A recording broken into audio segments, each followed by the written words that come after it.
Hello friends, I am Chevy. Welcome to my shed. How are you today? How's life in your world? How's things where you are?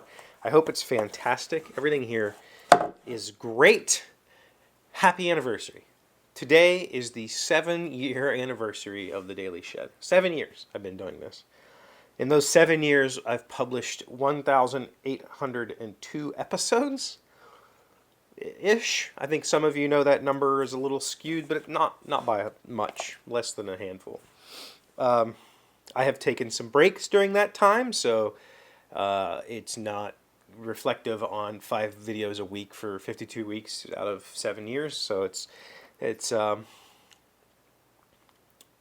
still a pretty big achievement, I think. Seven years of doing this is kind of a big deal, and so I thought we would talk about what's happened over the last 7 years of doing this, both, internally with myself and externally just the YouTube stuff.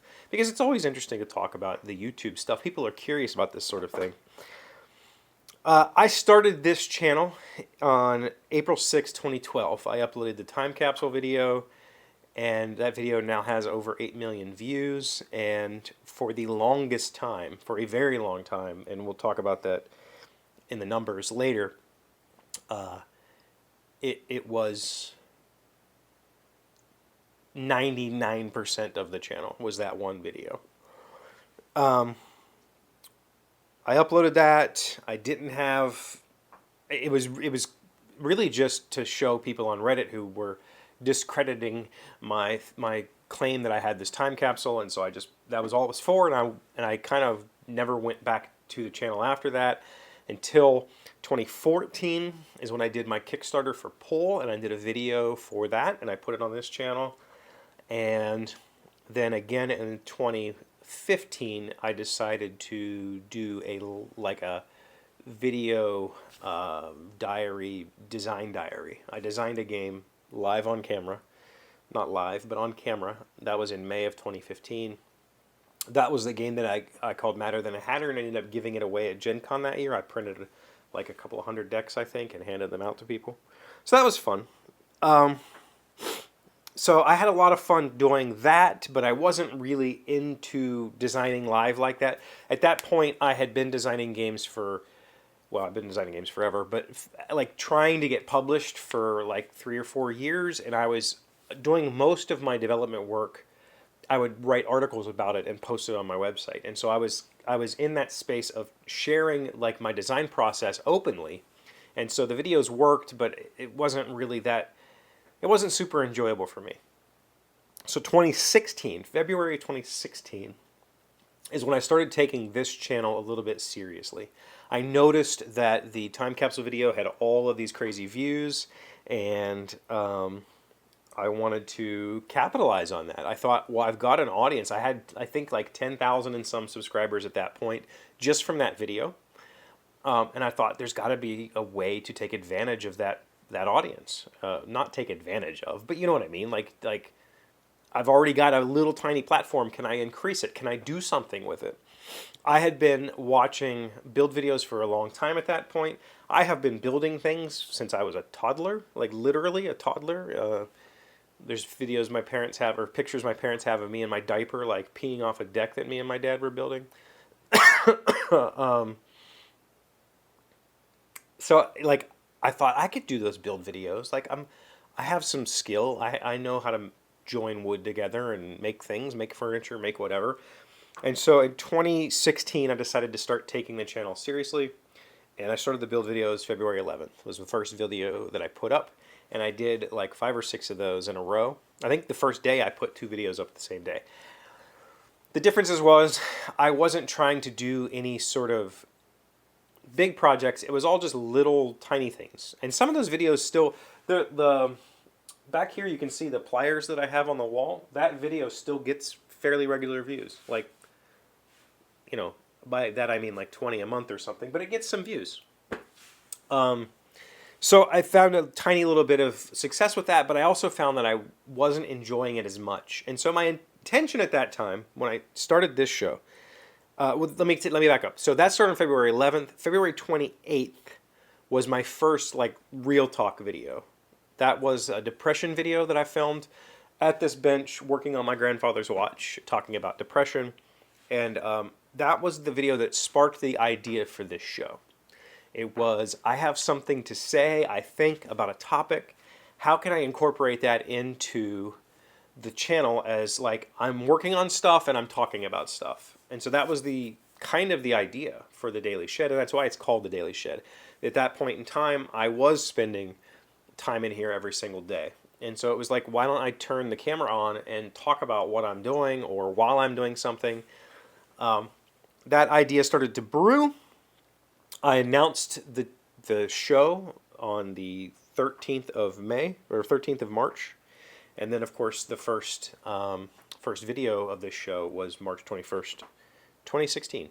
So 7 years ago. I guess today actually marks the start of the 8th year, right? At that time, I thought I had some ideas. I thought I had I could talk and people would listen, and I could say things every day for a couple of minutes, and it would be an interesting podcast. It was a podcast initially. You can still find the feed for the podcast, but it's just a link to the YouTube. Whereas I used to do a separate audio and video format so people could listen to the podcast driving or whatever. And the concept at that time was, I'm going to pick a topic every day and I'm going to talk about it. And so for a couple of years, we did that. I had a bunch of different breakdowns. So over the past 7 years, I've published 22 build videos. I stopped doing those in 2017 or 2018, I think might have been the last one. I just don't do those anymore. I don't think they're interesting. I also lost... I don't like filming while I'm working. When I'm working, I like to get in the flow of the work, and the filming takes me out of that. So if I had a cameraman, I would probably do it, but I don't have a cameraman, so I'm just not. It's just better for me to get in the flow and make things and then show you afterwards and talk about it. So I've done 22 build videos. I had a whole bunch of categories of things that I wanted to hit. And if you go back and look at the channel in 2016, 2017, I was using different colored thumbnails to indicate what the video was kind of about.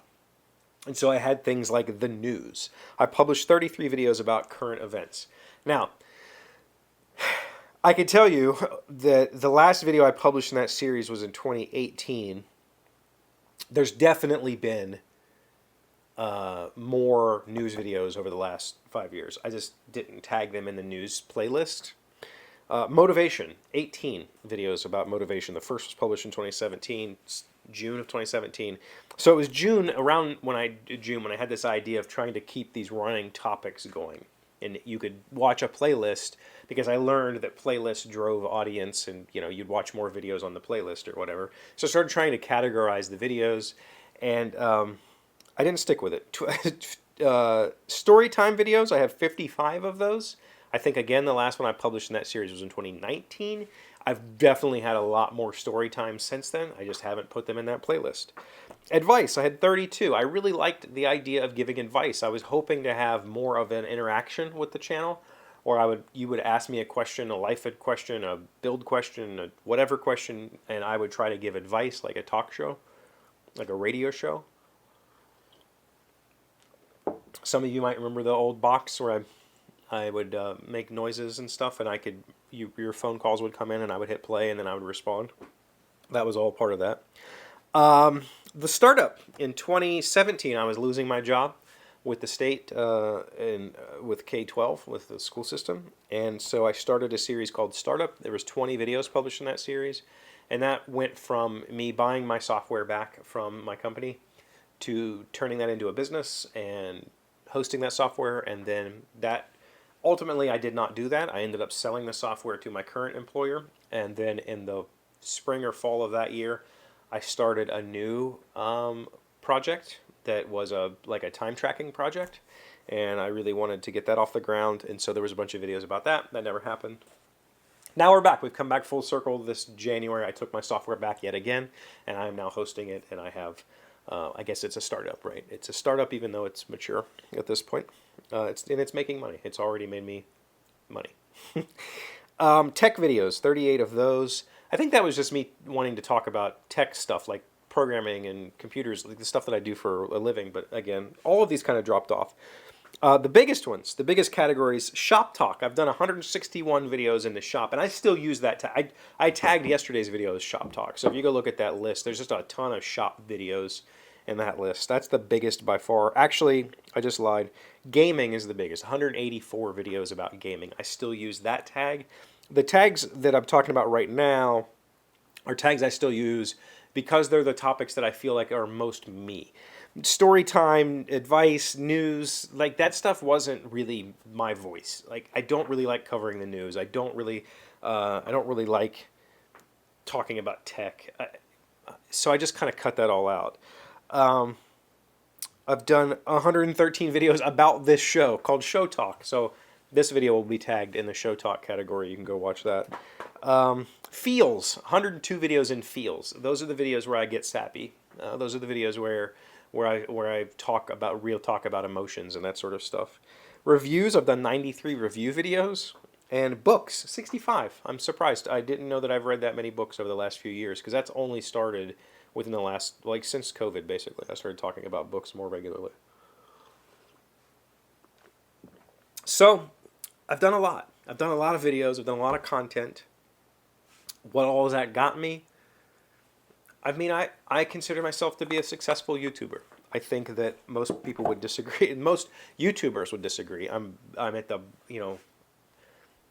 I'm not. But I think what I have done in 7 years is very successful for me. My measure of success is this one has been great for me. And so to talk about the analytics, this is a little bit painful to look at. Currently, as of the last month, so Google I think says the last 28 days. That's fine. I get about 5,000 views a month. That makes me about $20 a month. I think last year I made a little less than $240. So it comes out to about $20 a month. Of those 5,000 views, I get 165 returning viewers. That means that there's 165 of you that have come back to my channel and watched multiple videos over and over again or regularly. So that's pretty cool. I average a loss of 20 subscribers a month. For a long time, when I started in 2016, I had 10,000 subscribers. We jumped to, we'll get to those numbers in a minute. We jumped to 25,000 in just a couple of years. It was pretty quick. We did like 10,000, it was a big jump. And that was really cool, and I was really excited about the upward trajectory. For the past 5 years, it's been a steady fall. I haven't gained subscribers in a very long time. 90.8% of my watch time comes from non-subscribers. That was really unexpected when I looked at the numbers today. I feel like I don't know that what are they watching. I'm not 100% sure. I mean, I am. I could go look at the top videos, and we'll talk about that in a second also. 88.4% of you are male. I have a very small female audience. And 62, the majority of you, 62% are between 25 and 34. So those of you that are my age that I know, the guys that comment on every single video, we're like the outliers. I mean, you're males, but whatever. So let's talk YouTube success. We could argue that in 2016, 2017, I was successful on this platform.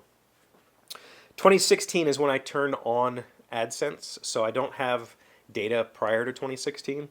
I turned it on that same time when I realized that the channel was doing okay is when I turned it on. That year I got 1.5 million views.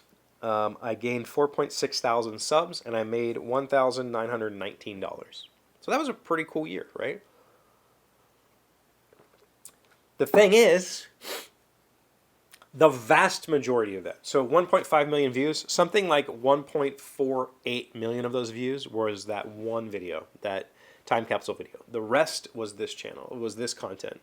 I was making, at that time, videos, if you go look at 2016 videos, I was getting like 120 to 400 views per video. So I was getting a pretty regular audience of 150 people, let's say, under 200 people. So the vast majority of that 1.5 million was that one time capsule video. In 2017, I had 3.2 million views, so really jumped up.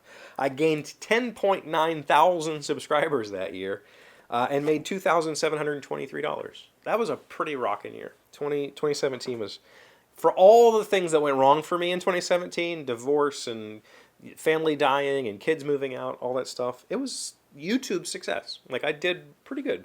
That was pretty cool. I was excited about that. And then it starts to slack off. 2018, I made 430,000 views. I gained 147 subscribers. I made $870.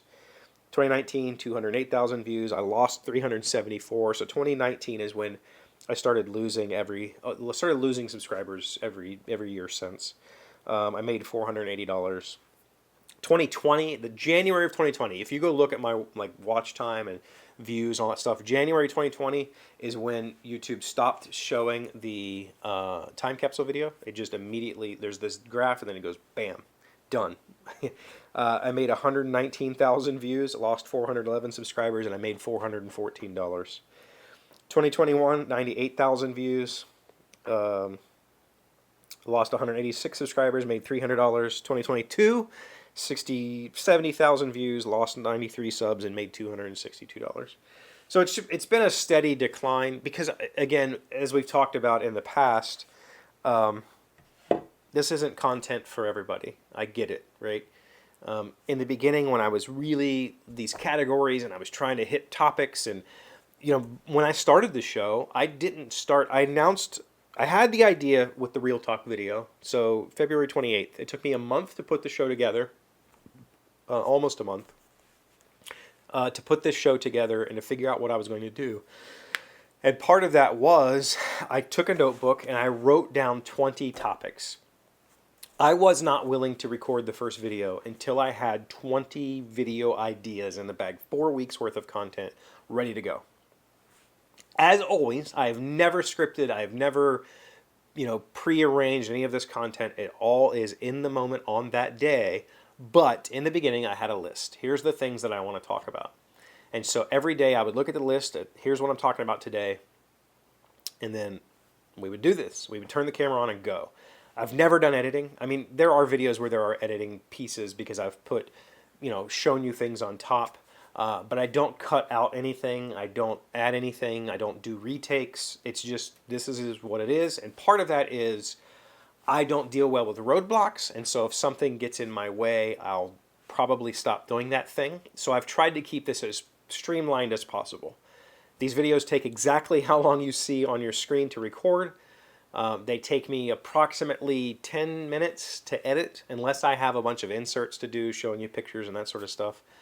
And that takes about, say, 10 to 15 minutes to render, and then to upload, 20 minutes, but most of that stuff is once I hit export the video, the rest is just kind of hands off.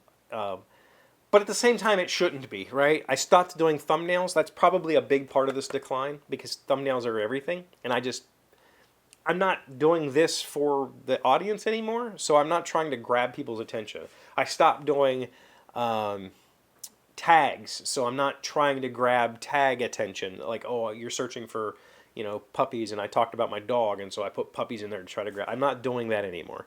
I'm not doing the dual format content, so the audio only version is out there. Like, I've done I've done nothing. I do as little as possible.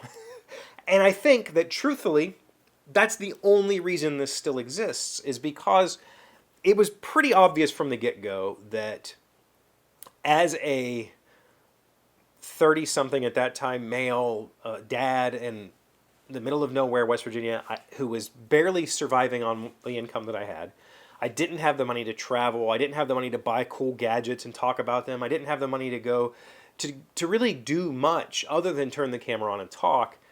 That's just not content that's interesting to most people. Like, there's a very small subset of people that's interesting to. And so even from the beginning, I knew, like, it was obvious within the first, say, 6 months that this wasn't going to be something. I wasn't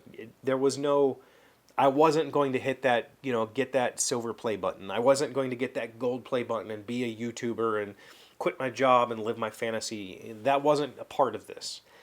And so when I came to that, when I finally accepted that, it took me a long time to accept it. It took me a very long time to accept it. When I finally accepted it, this became way more important to me. And I knew that I had to stop giving it my everything, because that was just inviting disappointment. And doing this daily thing, has been so much more important than that wild vision of success that I had in the beginning.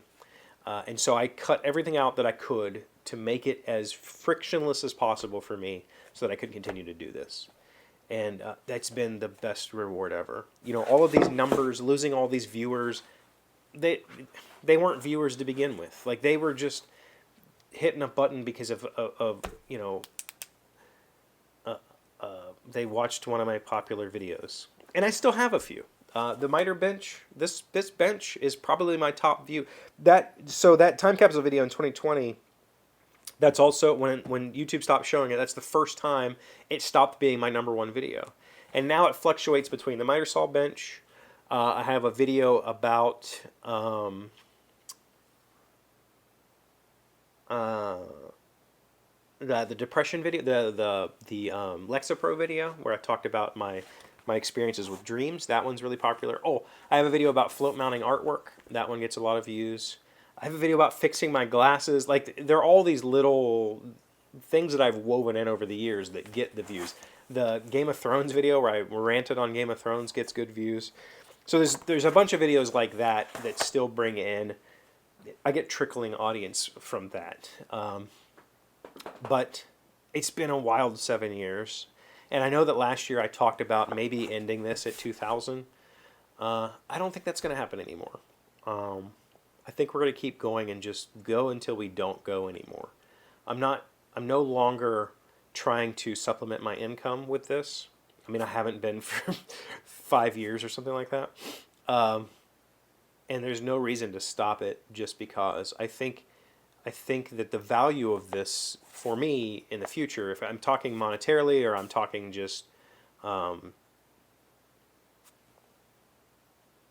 ethereally, the value is the long-termness of it. It is the snapshots of my daily life. It is maybe there is something to this when taken as a whole and not when looked at as, did you make a living off of it? So we're just going to go and see what happens. And I can't even begin to express my appreciation for those of you that stick around and keep me motivated to do it. Because I'm pretty quick to give up on stuff. I think we all know that at this point. So thank you for being here all this time. Thank you for most of the comments I see on every video are the same people who have been here for 7 years, who have been here the entire time. And I'm gonna get choked up if I keep talking about it. But thank you. You guys mean the best. You mean the most to me. You're amazing. So thank you for being here as always. Thank you for liking, commenting, subscribing, being amazing friends, wonderful people. I really appreciate you. And I'll see you again tomorrow. Today's word you should know to sound smart is propagate. It is a verb meaning to grow, breed, or cause to multiply and flourish. The fiction of happiness is propagated by every tongue. Samuel Johnson, a British moralist and poet. Propagate. Propagate. I actually had to stop the camera and restart. I forgot that this camera shuts off at 25 minutes. So we almost hit like the whoa mark. Never done that before.